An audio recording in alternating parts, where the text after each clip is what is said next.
everyone. Thank you for joining us today for the Veterans Legal Lowdown. My name is Maura Black. I'm a managing attorney here at Chisholm, and Kilpatrick. Today we're taking another look at the status of the Board of Veterans' Appeals backlog at the close of the fiscal year, so as of the end of September 2022, the board's productivity, and the relationship between the board's productivity and its budget. As so many of you know, veterans continue to experience long wait times to get their hard-earned benefits, due seemingly to never-ending delays at the Board of Veterans' Appeals.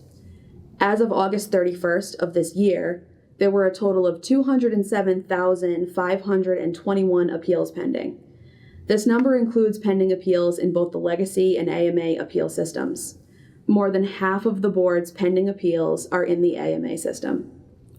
Given the size of this backlog, CCK has been reviewing the board's productivity. Unfortunately, the board did not meet its decision goal for fiscal year 2022, which was lowered twice. The board originally aimed to make 111,500 decisions in fiscal year 2022.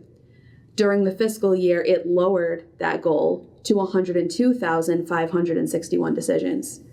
And then it later reduced the goal down again to 95,373 decisions.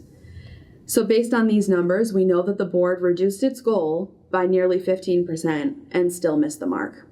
Essentially, the board failed in its mission to issue timely decisions.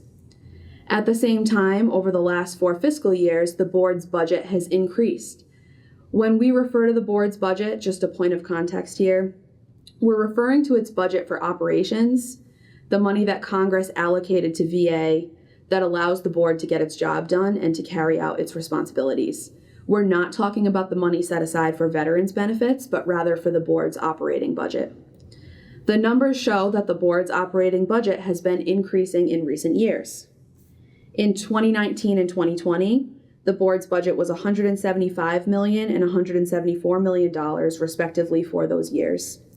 In 2021, the board's budget increased to $196 million, and in 2022, the board's budget jumped to $228 million. So taking the board's operating budget in a given fiscal year and dividing it by the number of decisions that the board made that year gives an average cost associated with making a decision in a case, a metric that we're going to call the cost per case. The cost per case has increased substantially compared to past years. In fiscal year 2019, where the board made just over 95,000 decisions, the cost per case was about $1,840 per case, or again, per decision. In fiscal year 2020, when the board made just over 102,000 decisions, the cost per case was about $1,695. In fiscal year 2021, the board made just under 100,000 decisions, and the cost per case was $1,965.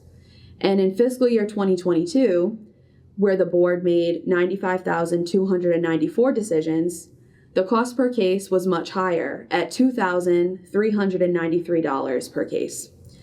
Based on the numbers that we have, it appears that the cost per case, again, the cost per decision, is skyrocketing based on the board's full budget.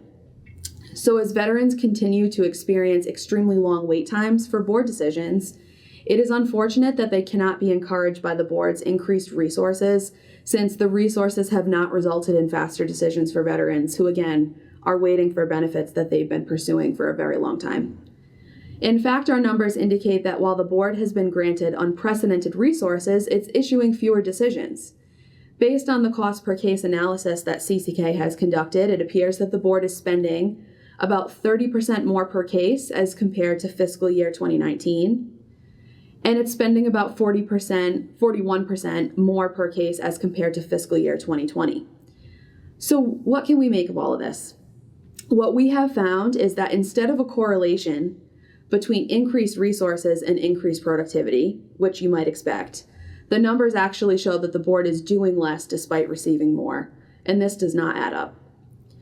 A final note about the role of board decision remands in the context of this data.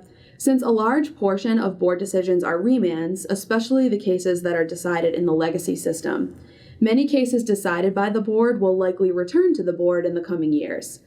This means that the cost per case in fiscal year 2022 might only be a fraction of how much the veteran's case actually costs when it reaches its conclusion.